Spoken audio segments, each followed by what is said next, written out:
دوستو، اللہ تعالیٰ نے انسانوں کو اور جانوروں کو جوڑوں میں پیدا کیا، جیسے نر اور مادہ۔ انسانوں میں مرد اور عورت بنائے تاکہ وہ دونوں ایک دوسرے کو جائز تاریکی سے خوشی دے سکے۔ لوط علیہ السلام ابراہیم علیہ السلام کے زمانے کے نبی تھے۔ آپ ابراہیم علیہ السلام کے بھتیجے تھے۔ آپ کو اللہ تعالیٰ نے ایک ایسی قوم کی طرف بھیجا جو فلسطین اور بیت المقدس کے قریب آس پاس میں آباد تھی، جسے سدوم کہا جاتا تھا۔ یہ سرزمین سرسبز و شاداب تھی اور یہاں پر ہر قسم اناج اور پھلوں کی کثرت تھی۔ دوستو، اس قوم میں اس وقت ایسی برائیاں پائی جاتی تھی جو اس سے پہلے کسی بھی قوم میں نہیں تھی۔ اس قوم کے مرد اپنے نفسیاتی اور جسمانی خواہشات پوری کرنے کے لیے دوسرے مردوں کے پاس جاتے تھے، اور یہ بے حیائی اور برائی اتنی عام ہو گئی تھی کہ وہ اپنے اس برے کام کو برا نہیں سمجھتے تھے بلکہ اس پر فخر محسوس کیا کرتے تھے۔ دوستو، روایتوں میں آتا ہے کہ اس بے حیائی کے کام کی شروعات شیطان نے کی تھی۔ وہ ایک خوبصورت نوجوان بن کر آیا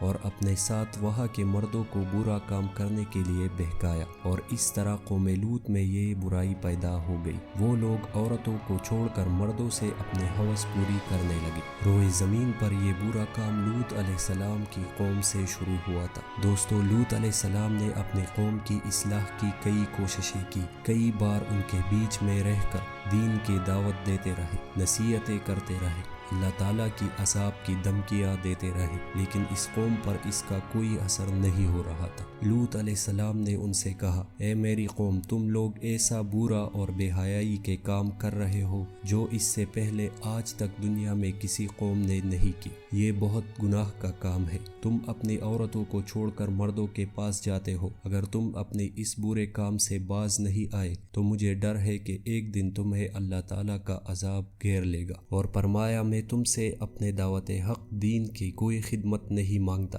میرا اجر تو میرے رب کے پاس ہے جو سارے عالم کا مالک ہے۔ اس پر اس قوم کے سرداروں اور امیر دولت مندوں نے کہا، ہمیں نصیحت مت کرو، بڑے پاک صاف بنتے ہو، اگر تم نے نصیحت دینا بند نہ کیا تو ہم تجھے شہر سے نکال باہر کر دیں گے۔ لوط علیہ السلام کی نصیحتوں کا جب ان کے قوم پر اثر نہیں ہوا سوائے تھوڑے سے لوگوں کو جو ایمان لائے تھے، تو لوط علیہ السلام نے اللہ تعالیٰ کی بارگاہ میں دعا کی، اے میرے رب، میں نے اپنی قوم میں دن رات تبلیغ کی اور انہیں تیری عذاب سے ڈرایا، لیکن وہ اپنے کفر میں حد سے آگے بڑھ گئے۔ اے میرے رب، اب یہ ایمان نہیں لینے والے، اب ان کا فیصلہ تو ہی کر۔ پھر اللہ تعالیٰ نے قوم لوط کو عذاب دینے کے لیے 2 فرشتے بھیجے۔ دونوں فرشتے جب نازل ہوئے تو پہلے ابراہیم علیہ السلام کے پاس پہنچے، پھر فرشتے شام ہونے سے پہلے لوط علیہ السلام کے پاس 2 خوبصورت کمسن نوجوانوں کی شکل میں پہنچے۔ وہ ان کے ہاں مہمان بن کر آئے تھے۔ دوستو، لوط علیہ السلام کو اپنی قوم کے لوگوں کی خباثت کا پتہ تھا،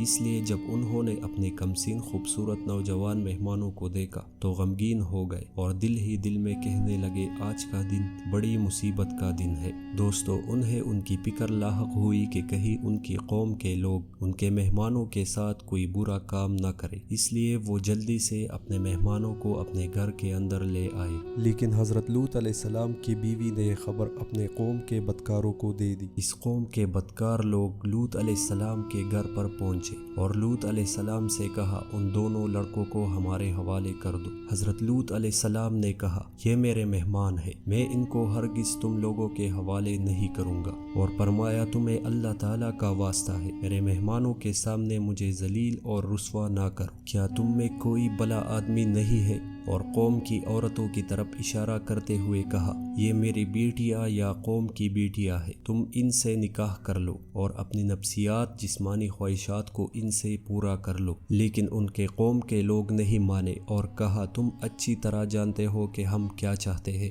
ہم تمہیں کل صبح تک کی مہلت دیتے ہیں، کل صبح کے بعد تم ہمیں روک نہیں پاؤ گے۔ یہ کہہ کر وہ لوگ وہاں سے چلے گئے۔ اپنی بے بسی پر لوط علیہ السلام کی آنکھوں میں آنسو آ گئے۔ وہ چاہ کر بھی اپنے مہمانوں کی حفاظت نہیں کر سکتے تھے کیونکہ ان کی قوم کے بدکار لوگ تعداد میں زیادہ تھے اور طاقتور تھے۔ تب فرشتوں نے کہا، ہم عذاب کے فرشتے ہیں، اے لوط، گھبرانے کی ضرورت نہیں ہے، ہم تک تو کیا اب وہ تم تک بھی نہیں پہنچ سکیں گے۔ اللہ تعالیٰ نے ہمیں آپ کی قوم کو عذاب دینے کے لیے بھیجا ہے۔ آپ اور آپ کے ساتھ جو آپ پر ایمان لائے ہیں کل صبح صادق سے پہلے بستی کو چھوڑ کر چلے جائے اور خبردار مڑ کر پیچھے نہیں دیکھنا، اب ان گناہگاروں میں سے کوئی نہیں بچے گا۔ دوستو، حضرت لوط علیہ السلام اور جو لوگ ان کے ساتھ ایمان لائے تھے صبح ہونے سے پہلے بستی چھوڑ کر دور جا چکے تھے، صرف لوط علیہ السلام کی بیوی پیچھے رہ گئی کیونکہ وہ بھی کافر تھی۔ دوستو، اب فرشتوں نے زمین کو جڑ سے اکاڑ پلٹ دیا اور کئی کلومیٹر،